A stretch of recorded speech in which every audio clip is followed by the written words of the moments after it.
You informed. Demerara and Essequibo 99.1 FM. Berbice 99.5 FM. Kaieteur Radio.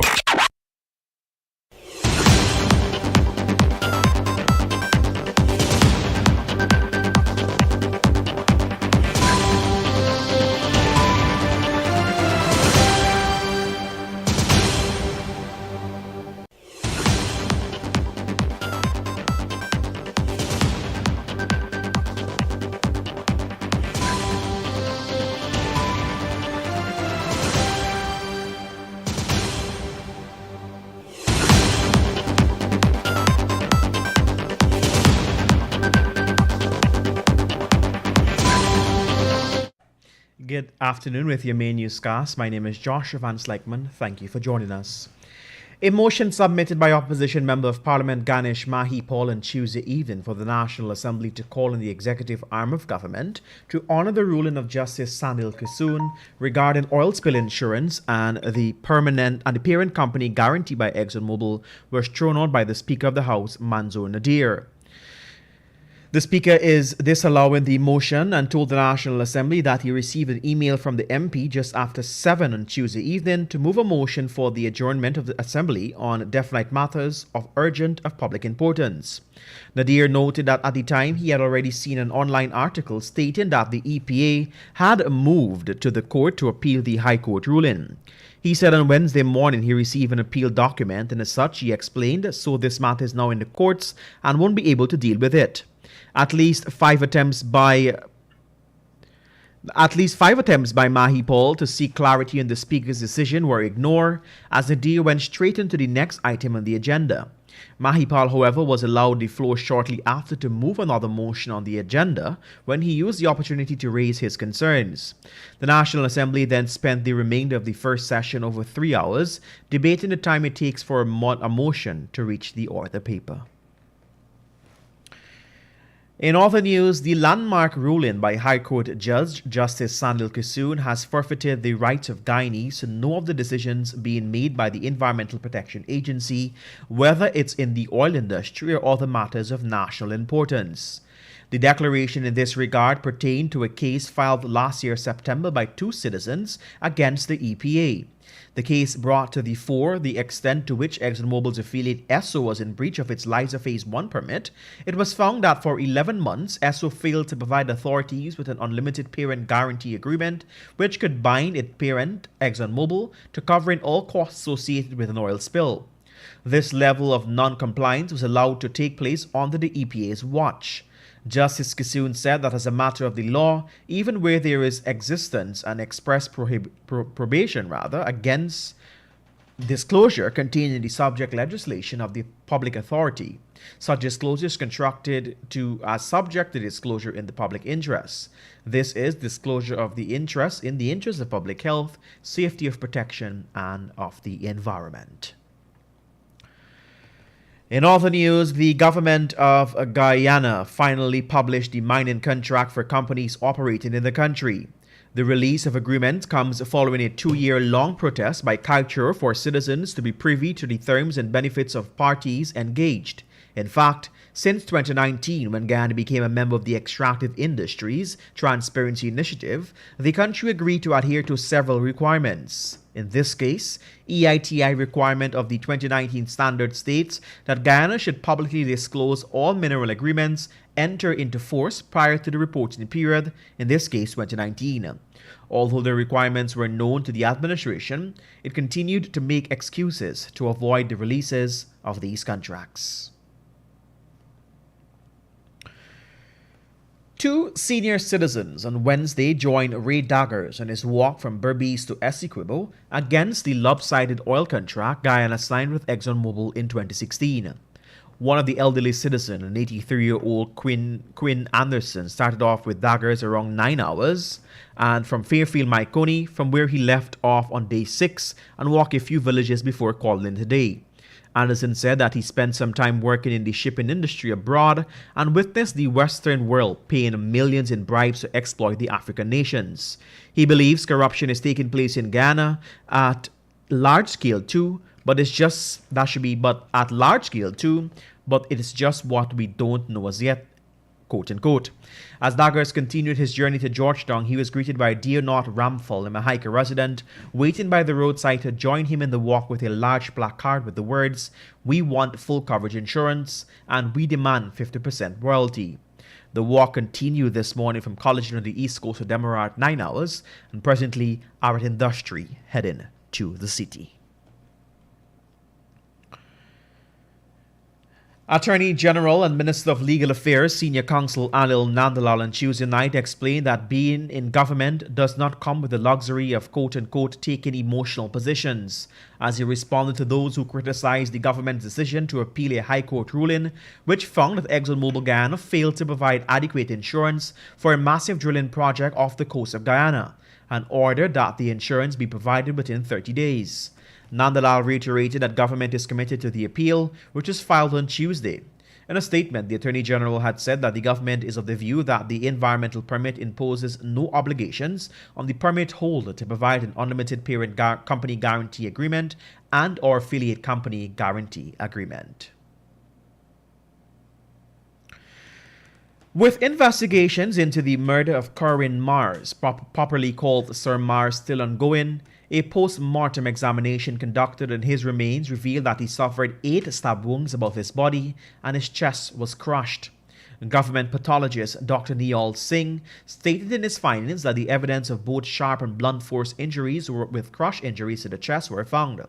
Also, Sir Mars suffered 8 stab wounds above the body. These were to his upper left chest, right shoulder, upper left collarbone, left hand, right elbow, and left upper chest. And finally, at this time, 4 persons were on Wednesday morning shot during a fight over a lot of land on the Essex Coast Region 2. According to information, Satrahan Maraj from Legwan Island was shot, as well as his father, sister-in-law, and another person. Region 2 Commander Kemraj Shivbaran said the shooting incident took place at Dry Shore Village and that the suspect has since been arrested and placed in custody. Stay with us. Your page 7 of the Kaieteur News comes up after the break.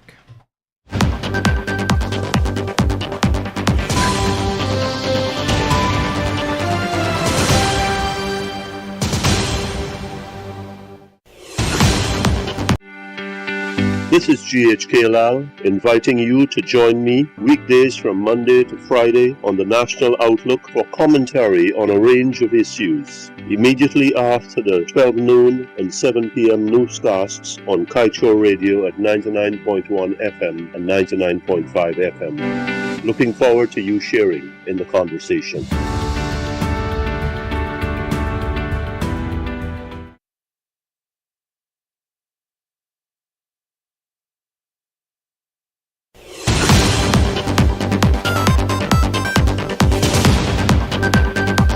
Today's blunt is titled, Can Guyana's EPA Sink Lower?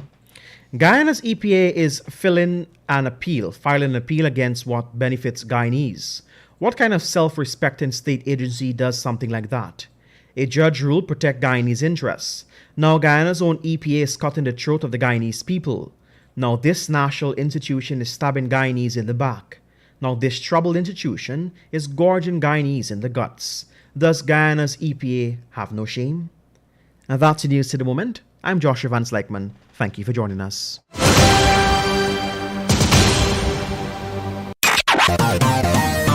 Kaieteur Radio, keeping you informed. Demerara and Essequibo 99.1 FM. Burby's 99.5 FM. Kaieteur Radio.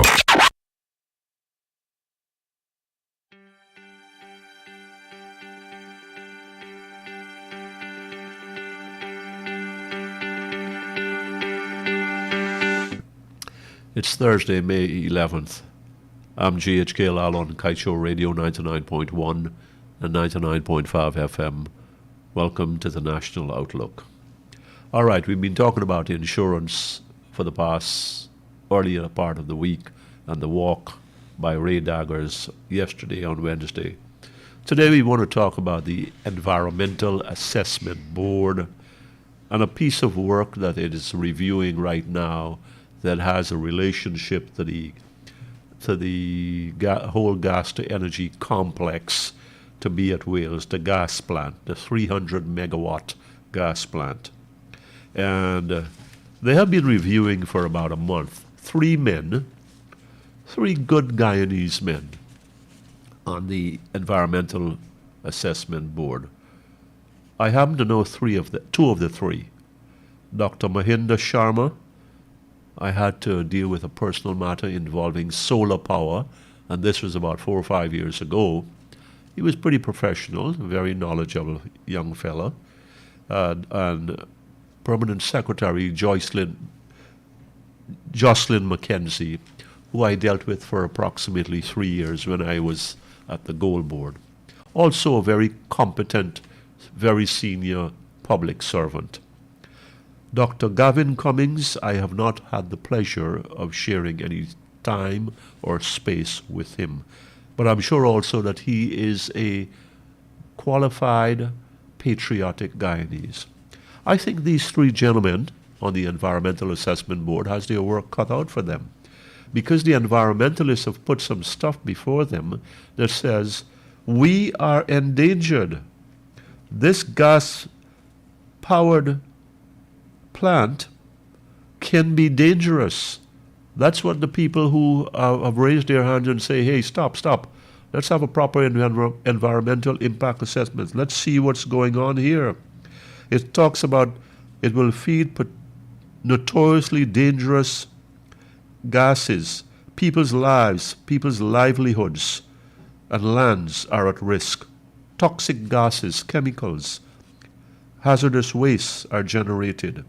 And on we go. Now, the 3 gentlemen have said that, well, look, we are reviewing, and the chairman had actually these words to say: we are reviewing all of the comments and all of the statements so that we can address it comprehensively. Now, I want to say this. With due respect to these 3 brothers, these 3 fellow citizens, with this weighty responsibility on their shoulders, I am not impressed with some of the work they have done before. It is not compelling. And so far, with this gas plant, it seems that they're in an unhappy situation, and they are trying to walk between the raindrops here. They don't want to displease some powerful people, but they also want to do the right thing. Which one is going to emerge successfully, we are going to know when they're done with this comprehensive review that the chairman spoke about.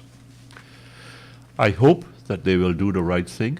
I trust that they will do what is the safe thing for Guyanese, and I do believe that they are quite capable of doing the ethical thing that has to be done so that we all can feel that we are getting justice from state agencies. The Environmental Protection Agency has failed us. Make no mistake about this. And I'm sorry that I have to say this, but I must. I have no choice. And I'm hoping that this EAB, this Environmental Assessment Board, will be able to step up and say, we've got some issues here. What the citizens are putting out, it makes sense. And therefore, we are going to need A, B, C, and D to be done before we can do some further reviews and assessments and come to a final decision. The EAB, a lot of it in your hands. Get it done properly. I'm GHK Lal on Kaieteur Radio, 99.1 and 99.5 FM. You are listening to the National Outlook. Kaieteur Radio. Covering Guyana from coast to coast. Demerara and Essequibo, 99.1 FM. Berbice, 99.5 FM. Kaieteur Radio.